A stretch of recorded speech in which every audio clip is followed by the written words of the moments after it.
जय हिंद दोस्तों, नमस्कार। बात कर लेते हैं दिन भर की सारी बड़ी खबरों की, जहां सबसे पहले आपको बताएंगे जबरन भीड़ में घुसाया ट्रक, लोगों को रौंदा, फिर बरसाई अंधाधुंध गोलियां। दोस्तों, नए साल के अवसर पर अमेरिका में बहुत बड़ा आतंकी हमला, बताएंगे कैसे। अमेरिका के न्यू ऑरलियंस में हमलावर का आईएसआईएस से संबंध की जा रही है जांच। दोस्तों, इसी बीच आपको बताएंगे अमेरिका की भारत को बदनाम करने की बहुत बड़ी साजिश, मालदीव को लेकर मोदी सरकार पर अमेरिका ने लगा दिया बहुत बड़ा आरोप। दोस्तों, तो वही बताएंगे भारत ने पाकिस्तान में जासूसी एजेंसी रॉ से हत्याएं करवाई हैं। जी हां, वॉशिंगटन पोस्ट ने भी एक बड़ा दावा किया है। दोस्तों, भारत को लेकर बताएंगे कितनी सच्चाई है इस दावे में। तो उधर संयुक्त राष्ट्र सुरक्षा परिषद का सदस्य बना पाकिस्तान, बढ़ा दी भारत की बड़ी टेंशन। इस बात से भारत क्यों है टेंशन में, तो सारी जानकारियां विस्तार से बताने वाले हैं। बस आप वीडियो के लास्ट तक बने रहिएगा। और नए साल के अवसर पर प्रधानमंत्री नरेंद्र मोदी सरकार ने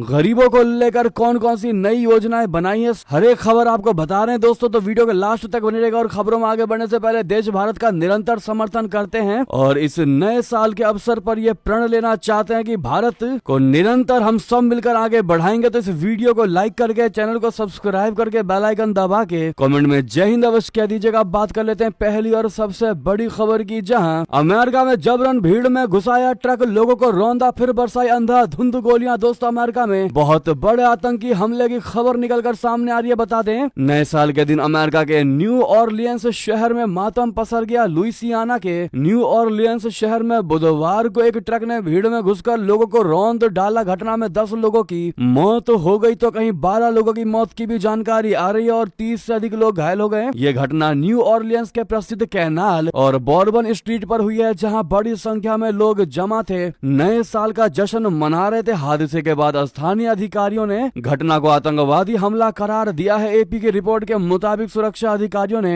हमलावर को मार गिराया है। जी हां, स्थानीय अधिकारियों के मुताबिक ये घटना जानबूझकर की गई प्रतीत होती है। हमलावर ने न केवल ट्रक से भीड़ को रौंदा, बल्कि इसके बाद उसने हथियार से गोलीबारी भी शुरू कर दी। घटना के बाद घायल लोग जमीन पर पड़े हुए थे, जबकि लोग इधर उधर भाग रहे थे। न्यू ऑरलियंस पुलिस ने घटनास्थल पर त्वरित कार्रवाई की और घायलों को अस्पताल पहुंचाया। वहीं हमलावर को पुलिस ने ढेर कर दिया। जी हाँ, वैसे में इस हमले में नया खुलासा ये हुआ है कि हमलावरों का आईएसआईएस से संबंध की जांच की जा रही है कि कहीं ये आईएसआई से इनके संबंध तो नहीं थे। क्या आईएसआईएस ने ये बड़ा हमला, आतंकी हमला तो नहीं करवाया? आपके अनुसार दोस्तों, ये किसने हमला करवाया होगा? लेकिन जो भी नई खबर निकलकर सामने आएगी इससे जुड़ी सबसे पहले आपको बताएंगे। वहीं आपको बता दें, अमेरिका की सबसे बड़ी करतूत, भारत को बदनाम करने की बहुत बड़ी साजिश रची है। दोस्तों, अमेरिका ने मालदीव को लेकर मोदी सरकार पर लगा दिया बड़ा और गंभीर आरोप। जी हां, भारत को बदनाम करने के लिए अमेरिका का एक नया दाव सामने आया है। वॉशिंगटन पोस्ट की एक रिपोर्ट के मुताबिक प्रधानमंत्री नरेंद्र मोदी की सरकार ने मालदीव के राष्ट्रपति मोहम्मद मुइजू के तख्ता पलट के लिए मालदीव के विपक्षी नेताओं के साथ साजिश रची थी। ये साजिश सितंबर 2023 में मुइजू के राष्ट्रपति बनने के बाद शुरू हुई, जब उन्होंने भारत से अपनी सेना को मालदीव से बाहर करने की मांग की थी। रिपोर्ट में कहा गया कि इस साजिश को कुछ महीनों के बाद छोड़ दिया गया, क्योंकि मालदीव के विधायकों ने मुइजू के खिलाफ महाभियोग लाने के प्रयास में शामिल होने से इनकार कर दिया था। दोस्तों, आपको बता दें, मालदीव के पूर्व राष्ट्रपति मोहम्मद नशीद ने वॉशिंगटन पोस्ट की उस रिपोर्ट को खारिज कर दिया, जिसमें यह दावा किया गया था कि मालदीव के विपक्षी नेताओं ने भारत से $6 मिलियन की मांग की थी, ताकि मालदीव के वर्तमान राष्ट्रपति मोहम्मद मुइजू के खिलाफ महाभियोग की साजिश रची जा सके।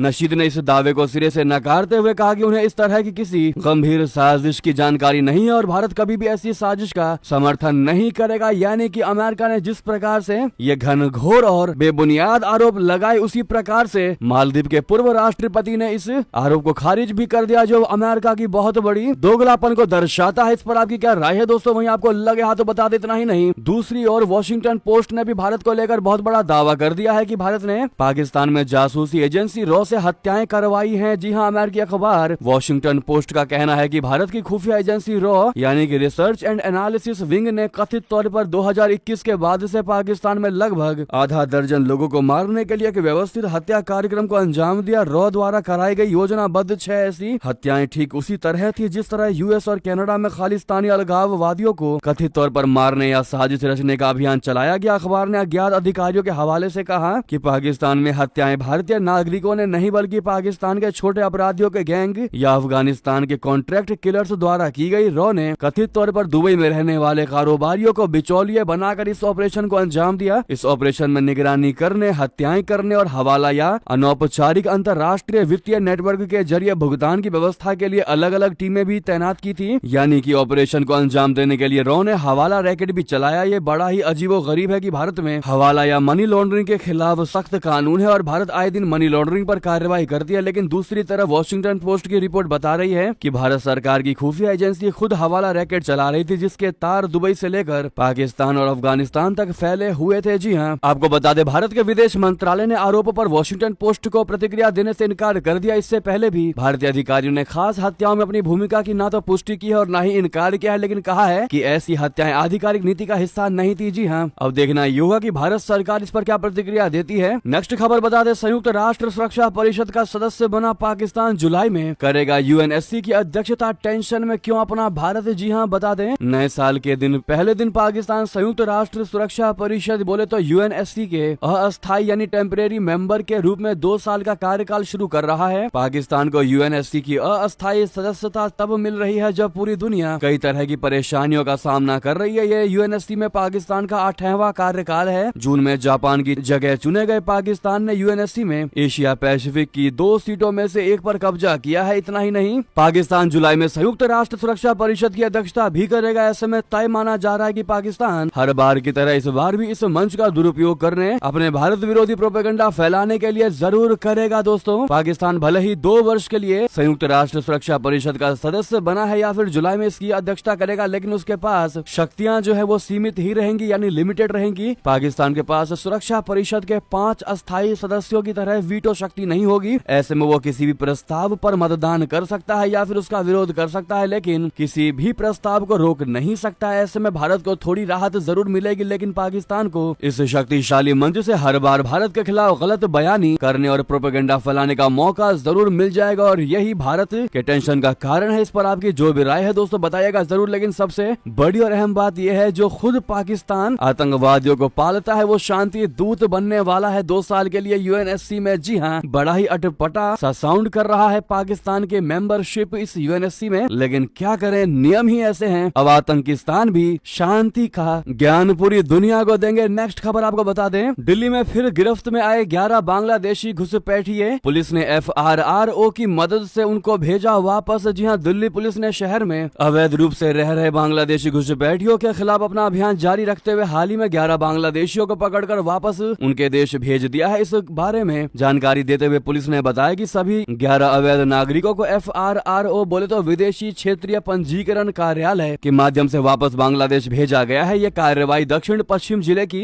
एंटी स्नैचिंग सेल ने की है, जिसमें 11 बांग्लादेशी नागरिकों को पकड़ने में सफलता पाई थी। इस बारे में पुलिस उपायुक्त सुरेंद्र चौधरी ने बताया कि महिपालपुर में चलाए गए अभियान के दौरान 11 बांग्लादेशी नागरिक बिना वैध दस्तावेजों के होटलों में ठहरे हुए पाए गए हैं। दोस्तों, वहीं आपको बता दें साल 2025 में गुनाहों का होगा हिसाब। बांग्लादेश के टॉप वकील का ऐलान, होगी हसीना की क्या वतन वापसी। बता दें बांग्लादेश में राजनीतिक घटनाक्रम तेजी से बदल रहा है। देश के मुख्य अभियोजक मोहम्मद ताजुल इस्लाम ने यह दावा किया है कि वर्ष 2025 मानवाधिकार हनन और अन्य अपराधों के मामलों में न्याय का साल होगा। उनके इस बयान का सीधे सीधे इशारा बांग्लादेश की पूर्व प्रधानमंत्री शेख हसीना की तरफ था। उन्होंने स्पष्ट किया है कि पूर्व प्रधानमंत्री शेख हसीना और उनके नेतृत्व वाली अवामी लीग के खिलाफ दर्ज मामलों की सुनवाई जल्द ही शुरू होगी। ढाका ट्रिब्यून की रिपोर्ट के मुताबिक एक प्रेस कॉन्फ्रेंस में मुख्य अभियोजक ने घोषणा की है कि न्याय प्रक्रिया मुख्य भवन में प्रधान न्यायाधीश की सहमति के बाद आरंभ होगी। उन्होंने कहा कि अवामी लीग सरकार द्वारा किए गए सभी अपराधों की जांच और सुनवाई तेजी से आगे बढ़ाई जा रही है। खासकर जुलाई अगस्त में हुए मानवाधिकार उल्लंघन के मामलों की जांच जारी है। जी हाँ, तो वहीं बता दें विदेश मंत्री जयशंकर जी ने कतर के प्रधानमंत्री अल थानी से की मुलाकात, द्विपक्षीय सहयोग की समीक्षा। जी हाँ, विदेश मंत्री जयशंकर जी ने बुधवार को कतर के प्रधानमंत्री और विदेश मंत्री शेख मोहम्मद बिन अब्दुल रहमान बिन जासिम अल थानी से मुलाकात की। इस दौरान दोनों देशों के बीच द्विपक्षीय सहयोग की समीक्षा की गई, साथ ही हाल की क्षेत्रीय और वैश्विक घटनाक्रमों पर भी चर्चा की गई। जयशंकर जी का 2025 में यह पहला राजनयिक दौरा था। वो 3 दिवसीय दौरे पर 30 दिसंबर को कतर पहुंचे थे। जी हाँ, जयशंकर जी ने एक्स पर एक पोस्ट में लिखा, जो आप स्क्रीन पर देख पा रहे हैं, लिखा कि आज दोहा में प्रधानमंत्री और विदेश मंत्री अल थानी से मिलकर बहुत ही ज्यादा खुशी हुई। 2025 में ये मेरी पहली कूटनीतिक मुलाकात है। हमारी द्विपक्षीय सहयोग की समीक्षा बहुत ही उत्पादक रही, साथ ही हाल के क्षेत्रीय और वैश्विक घटनाओं पर विस्तार से चर्चा हुई। जी हाँ दोस्तों, वहीं बता दें भारत पाकिस्तान ने एक दूसरे को क्यों सौंपी अपने परमाणु प्रतिष्ठानों की लिस्ट। क्या समझौता है इसका कोई कारण या फिर कोई और है वजह? क्या है पूरी बात बता दे। नए साल के दिन पहले दिन भारत और पाकिस्तान ने अपने अपने परमाणु प्रतिष्ठानों की लिस्ट एक दूसरे को सौंपी है। 3 दशक से अधिक समय से जारी सिलसिले को बरकरार रखते हुए एक द्विपक्षीय समझौते के तहत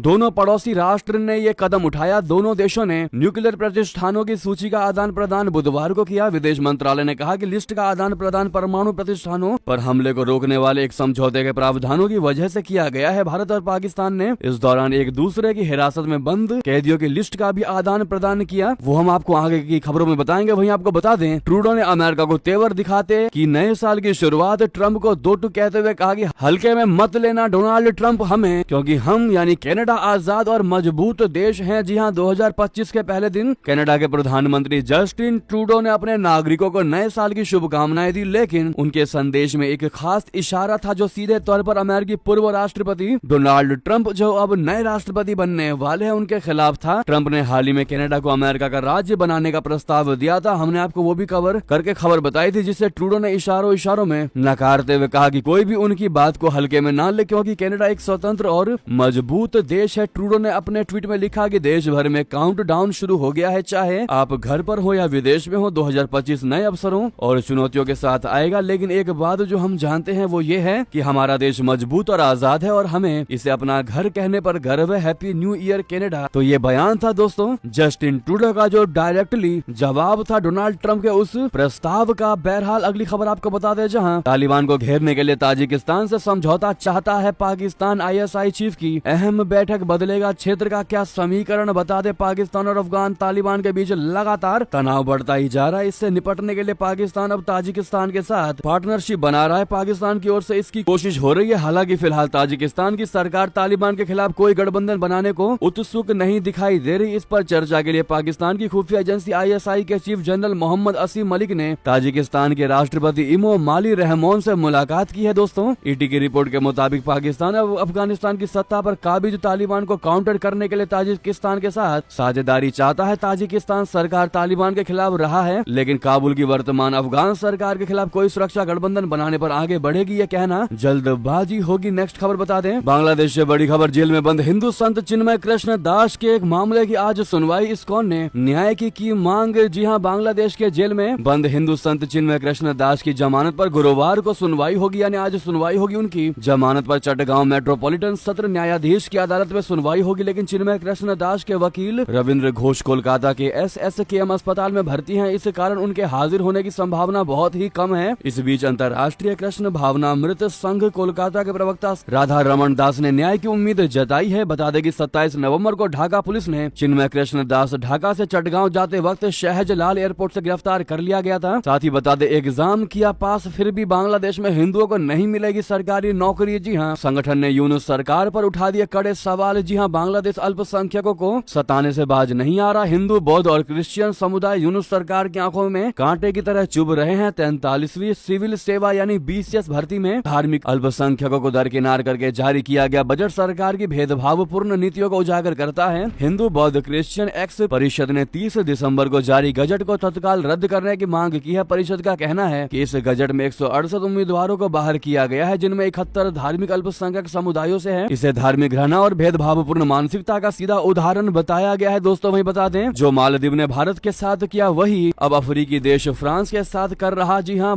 आर्मी को देश छोड़ने का दे दिया आदेश। दरअसल मालदीव हमेशा से भारत का दोस्त रहा है, लेकिन सत्ता बदलते ही वहां के राष्ट्रपति मोहम्मद मुइज़ू ने भारत के खिलाफ फैसले लेने शुरू कर दिए थे। यहाँ तक कि भारत के जो सैनिक वर्षों से मालदीव की धरती पर थे, उन्हीं की रक्षा करने के लिए तो उन्हें ही देश छोड़ने का आदेश दे दिया गया था, जिसको लेकर उनकी काफी आलोचना हुई थी। अब कुछ ऐसा ही कदम अफ्रीकी देश आइवरी कोस्ट ने लिया है। आइवरी कोस्ट के राष्ट्रपति ने दशकों से मौजूद फ्रांस के सैनिकों को तुरंत के तुरंत देश छोड़ने का आदेश दे दिया है। नए साल पर देश के नाम संबोधन में आइवरी कोस्ट के राष्ट्रपति अलासाने ओटारा ने कहा कि हमने फ्रांस के सैनिकों को देश से निकल जाने के लिए कहा है। फ्रांसीसी सैनिक इसी महीने देश छोड़ कर चले जाएंगे। आबिद जान के पोर्ट बोइड में 43वीं बीमा समुद्री पैदल सेना बटालियन तैनात है। इन्हें जनवरी के आखिर तक फ्रांस को सौंप दिया जाएगा। ओटारा ने कहा कि हम अपनी सेना पर गर्व कर सकते हैं, हम उसे आधुनिक बना चुके हैं, इसीलिए हमें अब अपनी सुरक्षा के लिए फ्रांस के सेना की आवश्यकता नहीं। दोस्तों, वहीं बता दें, अब दुश्मनों की खैर नहीं, नौसेना के बेड़े में शामिल होंगे 2 युद्धपोत और 1 पनडुब्बी। जी हां, भारतीय नौसेना में 15 जनवरी को स्वदेश निर्मित 2 युद्धपोतों और एक डीजल इलेक्ट्रिक पनडुब्बी को शामिल किया जाएगा। इससे बल की समग्र प्रतिरोधक क्षमता में उल्लेखनीय वृद्धि होने की उम्मीद है। अधिकारियों ने बुधवार को बताया कि तीनों प्लेटफॉर्म निर्देशित मिसाइल विध्वंसक सूरत स्टील्थ फ्रिगेट नीलगिरी और पनडुब्बी वागशीर नवीनतम हथियारों और सेंसरों से लैस है। युद्धपोत और पनडुब्बी को मुंबई में नौसेना डॉकयार्ड में एक समारोह में सेवा में शामिल किया जाएगा। दोनों युद्धपोतों में महिला अधिकारियों और नाविकों की एक बड़ी संख्या के लिहाज से विशेष व्यवस्थाएं की गई है, जो कि भारतीय नौसेना की अग्रिम पंक्ति की लड़ाकू भूमिकाओं में लैंगिक समावेशन की दिशा में उठाए गए कदमों के अनुरूप है। दोस्तों, ऐसे में नौसेना की युद्ध क्षमता को काफी ज्यादा बढ़ावा मिलने वाला है। इस पर आपकी क्या राय है, साथ ही साथ बता दें पाकिस्तान में चल रही धर्मांतरण की बड़ी फैक्ट्री आखिर कैसे हिंदू लड़कियों को बनाया जा रहा है शिकार, दरअसल अपहरण, धर्मांतरण, जबरन निकाह। पाकिस्तान में हिंदू होना ही क्या गुनाह है? क्या पाकिस्तान में घटती जा रही हिंदू आबादी, पाकिस्तान में हिंदू बेटियां खतरे में, पाकिस्तान में हिंदू असुरक्षित है, ऐसा वो तमाम हिंदू एक्टिविस्ट कह रहे हैं जो पाकिस्तान में हिंदुओं पर हो रहे अत्याचार के खिलाफ काम कर रहे हैं या फिर आवाज उठा रहे हैं। 19 दिसंबर 2024 काशमोर पाकिस्तान के सिंध प्रांत के जिले से आशा नाम की हिंदू लड़की का जबरन धर्मांतरण करवा दिया गया। आरोप मियां मिट्टू पर है। मियां मिट्टू पाकिस्तान के कन्वर्जन फैक्ट्री का मास्टरमाइंड है, जिसने कई बार कबूला है कि उसने हजारों लड़कियों का धर्म परिवर्तन करवाया है। मियां मिट्टू पाकिस्तान में हिंदू बच्चों का जबरन धर्मांतरण कराने वाला कुख्यात मौलवी है और इस पर अब तक कोई बड़ा एक्शन नहीं लिया गया है, जबकि खुलेआम पता है सबको कि ये धर्मांतरण की फैक्ट्री चला रहा है पाकिस्तान में। दोस्तों, वहीं बता दें पूर्व प्रधानमंत्री मनमोहन सिंह जी के मेमोरियल को लेकर सरकार ने की परिवार से चर्चा। पूर्व प्रधानमंत्री मनमोहन सिंह जी के मेमोरियल को लेकर सरकार ने उनके परिवार से चर्चा की। उनके परिवार को कुछ विकल्प भी दिए हैं, जिसमें स्मृति स्थल का भी विकल्प है। हालांकि इसके लिए ट्रस्ट बनाना जरूरी है। भारत में धार्मिक सुधारों के जनक कहे जाने वाले पूर्व प्रधानमंत्री मनमोहन सिंह जी का गुरुवार को निधन हो गया था। वो 92 साल के थे। सिंह ने देश के वित्त मंत्री के तौर पर भी काम किया था। प्रधानमंत्री के रूप में मनमोहन सिंह जी के कार्यकाल के दौरान मॉरिशस समेत कई प्रमुख देशों के साथ भारत के संबंधों में उल्लेखनीय सुधार हुआ था। वहीं बता दें भारत ने पाकिस्तान को दिया बड़ा अल्टीमेटम, कहा मछुआरों और कैदियों को फौरन रिहा करो। जी हाँ, 183 भारतीयों को तुरंत रिहा करे पाकिस्तान। दोस्तों, भारत ने बुधवार को पाकिस्तान से आग्रह किया है कि वो 183 भारतीय मछुआरों और नागरिक कैदियों को फौरन रिहा करे जिनकी सजा पूरी हो चुकी है। साथ ही भारत ने पाकिस्तान से ये भी अनुरोध किया है कि उनकी जेलों में बंद 18 अन्य भारतीय नागरिकों और मछुआरों को तुरंत काउंसलर एक्सेस प्रदान करे जिनके बारे में ये माना जाता है कि वे भारतीय हैं। भारत ने ये अपील दोनों मुल्कों द्वारा नई दिल्ली और इस्लामाबाद में एक साथ राजनयिक माध्यमों से एक दूसरे की हिरासत में बंद नागरिक कैदियों और मछुआरों के लिस्ट का आदान प्रदान किए जाने की बात की। विदेश मंत्रालय द्वारा जारी बयान में कहा गया है कि पाकिस्तान से अनुरोध किया गया है कि वो सभी भारतीय और भारतीय माने जाने वाले नागरिक कैदियों और मछुआरों की सुरक्षा सुनिश्चित करे जब तक कि उनकी रिहाई और वतन वापसी नहीं हो जाती। इसके अलावा पाकिस्तान से कहा गया है कि वो उसकी हिरासत में मौजूद 18 नागरिक कैदियों और मछुआरों को तत्काल राजनयिक पहुंच प्रदान करे। वहीं बता दें पाकिस्तानी कोर्ट ने पूर्व सीएम को सुनाई 34 साल की सजा, ठोक दिया 6 लाख का जुर्माना। आखिर किस मामले में जाएंगे ये जेल, बता दे पाकिस्तान की एक एंटी टेररिज्म कोर्ट ने मंगलवार को गिलगित बाल्टिस्तान के पूर्व मुख्यमंत्री खालिद खुर्शीद खान को 34 साल जेल की सजा सुनाई। उन पर इलाके की सुरक्षा एजेंसियों को धमकी देने का आरोप था। जुलाई 2024 में एक विरोध प्रदर्शन के बाद खुर्शीद के खिलाफ राजद्रोह और आतंकवाद से जुड़े मामले दर्ज किए गए थे। इसी दौरान उन पर धमकी भरा भाषण देने का आरोप लगाया गया था। दोस्तों, न्यूज एजेंसी पीटीआई के मुताबिक गिलगित बाल्टिस्तान की आतंकवाद निरोधक अदालत संख्या 1 ने अपने फैसले में ये बात कही। वही बता दें आतंकी हमलों से फिर थर्राया पाकिस्तान, अलग अलग घटनाओं में 3 लोग मारे गए। जी हाँ, पाकिस्तान के अशांत उत्तर पश्चिम में बुधवार को अलग अलग 3 आतंकी घटनाओं में एक बच्चे सहित कम से कम 3 लोग मारे गए जबकि 11 अन्य घायल हो गए। पुलिस ने बताया कि रात 1 बजे खैबर पख्तूनख्वा में डेरा इस्माइल खान जिले के दरबान इलाके की एक पुलिस चौकी पर आतंकवादियों ने हमला कर दिया। खबर यह है कि इस घटना में पुलिस के एक कांस्टेबल और एक मजदूर की मौत हो गई तथा 2 अन्य घायल हो गए। वहीं बता दें यूनाइटेड अरब अमीरात विमान हादसे में भारतीय मूल के डॉक्टर सहित 2 लोगों की हुई थी मौत। रिपोर्ट में सबसे बड़ा दावा, जी हाँ, यूएई के रास अल खैमा तट पर रविवार को हुए विमान हादसे में एक भारतीय मूल के डॉक्टर समेत 2 लोगों की मौत हो गई। यूएई की जनरल सिविल एविएशन अथॉरिटी के द्वारा जारी किए गए रिपोर्ट में यह दावा किया गया है कि इस दुर्घटना में पायलट और सह पायलट दोनों की मौत हो गई है। बता दें कि यह विमान हादसा तब हुआ जब सुलेमान अल मजीद एक पाकिस्तानी महिला के साथ विमान में सह पायलट थे। वहीं बता दें पूजा स्थल कानून को लेकर सुप्रीम कोर्ट में ओवैसी की याचिका आज होगी सुनवाई। जी हाँ, सुप्रीम कोर्ट 1991 के उपासना स्थल अधिनियम के क्रियान्वयन की मांग संबंधित AIMIM प्रमुख असदुद्दीन ओवैसी की याचिका पर 2 जनवरी को सुनवाई करेगा। ये कानून किसी स्थल के धार्मिक चरित्र को वैसा ही बनाए रखने के लिए कहता है जैसा वो 15 अगस्त 1947 को था। ऑल इंडिया मजलिस इत्तेहादुल मुस्लिमीन के प्रमुख एवं सांसद ओवैसी ने वकील फुजैल अहमद अयूबी के माध्यम से 17 दिसंबर 2024 को याचिका दायर की थी। तो वहीं आपको बता दें सिर्फ गर्व से ऊंचा हो जाता है। जी हाँ, पंजाबी सिंगर सिंगर दिलजीत दोसांझ से मुलाकात करके क्या कहा प्रधानमंत्री मोदी जी ने। दरअसल पंजाबी सिनेमा और म्यूजिक इंडस्ट्री के मशहूर कलाकार दिलजीत दोसांझ ने हाल ही में प्रधानमंत्री नरेंद्र मोदी से खास मुलाकात की। इस मुलाकात में दिलजीत की मेहनत और उनके योगदान की प्रधानमंत्री मोदी ने जमकर तारीफ की। प्रधानमंत्री ने दिलजीत की सराहना करते हुए कहा कि जब भारत के गांव का एक लड़का अपनी लगन और मेहनत से देश और दुनिया में नाम कमाता है तो गर्व महसूस होता है। आपके परिवार ने आपका नाम दिलजीत रखा है और आप सचमुच लोगों के दिल जीतते ही जा रहे हैं। उधर आपको बता दें, प्रचंड ठंड में गर्मा रहा किसान आंदोलन। हरियाणा में महापंचायत के बाद 9 जनवरी को भी एक्शन। जी हां, पूरे उत्तर भारत में ठंड लगातार प्रचंड होती जा रही है। वहीं पंजाब और हरियाणा में किसान आंदोलन इसी मौसम में गर्मा रहा है। 4 जनवरी को हरियाणा के फतेहाबाद के टोहाना में किसानों की महापंचायत है। इस महापंचायत में लाखों की संख्या में किसान मौजूद रह सकते हैं। संयुक्त किसान मोर्चा के बैनर तले ये मीटिंग होने वाली है, जिसमें पंजाब और हरियाणा के किसान रहेंगे। इस मीटिंग में पश्चिम यूपी में ताकत रखने वाली भारतीय किसान यूनियन का भी प्रतिनिधित्व रहेगा। इस मीटिंग से पहले तैयारियों की समीक्षा के लिए भी एक मीटिंग करनाल में हुई। जी हाँ, वही बता दें, सीएम आतिशी ने बड़ा दावा किया है कि हिंदू और बौद्ध मंदिरों को तोड़ने की योजना बना रही है भाजपा। दिल्ली के सीएम आतिशी ने कहा कि भाजपा की केंद्र सरकार दिल्ली के अलग अलग इलाकों में हिंदू मंदिरों और बौद्ध मंदिरों को तोड़ने की योजना बना रही है। एक धार्मिक समिति है जो मंदिरों को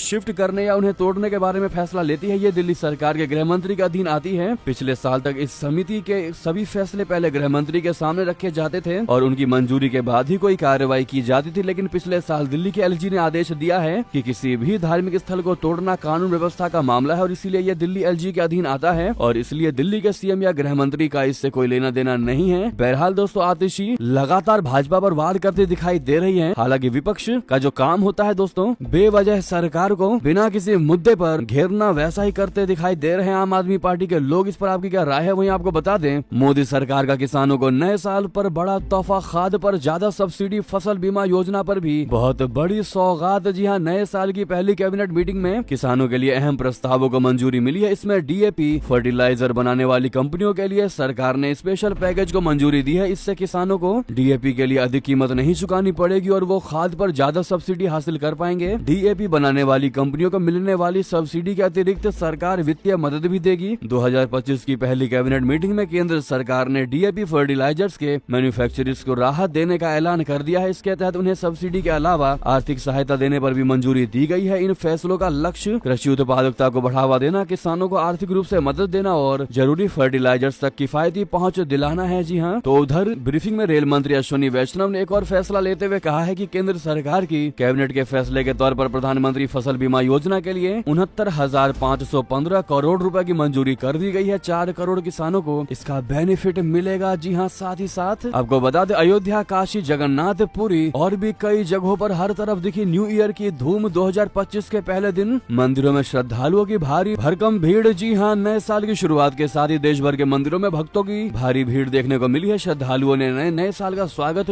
पूजा अर्चना और भगवान का आशीर्वाद लेकर किया। प्रसिद्ध मंदिरों जैसे वाराणसी के काशी विश्वनाथ, जयपुर के गोविंद देव जी, ओडिशा के जगन्नाथपुरी और दिल्ली के कालका जी मंदिरों में भक्तों की लंबी कतारें सुबह से ही लग गई। पर्यटकों के मामले में अयोध्या ने आगरा को पीछे छोड़ दिया है। देश के बड़े मंदिरों में नए साल के मौके पर पैर रखने की भी जगह नहीं है। वर्ष 2025 की पहली तारीख पर भारत के लोगों ने मंदिरों में हिंदू देवी देवताओं के दर्शन करने का एक नया रिकॉर्ड बना डाला है। दोस्तों, ऐसे में हमारा सवाल आपसे यही है कि आपने न्यू ईयर कैसे एंजॉय किया, कमेंट में बताना बिल्कुल मत भूलिएगा। इसी बीच दोस्तों, ये थी की सारी बड़ी खबरें। आपको खबर कैसी लगी बताते हुए वीडियो को लाइक करके, चैनल को सब्सक्राइब करके, बेल आइकन दबा के कमेंट में जय हिंद कहते हुए इस वीडियो को दोस्तों में, भाइयों में, साथियों और रिश्तेदारों में शेयर अवश्य कर दीजिएगा। तो मिलते हैं अगली बड़ी खबर में, तब तक के लिए आप सभी का बहुत बहुत धन्यवाद। जय हिंद, जय भारत।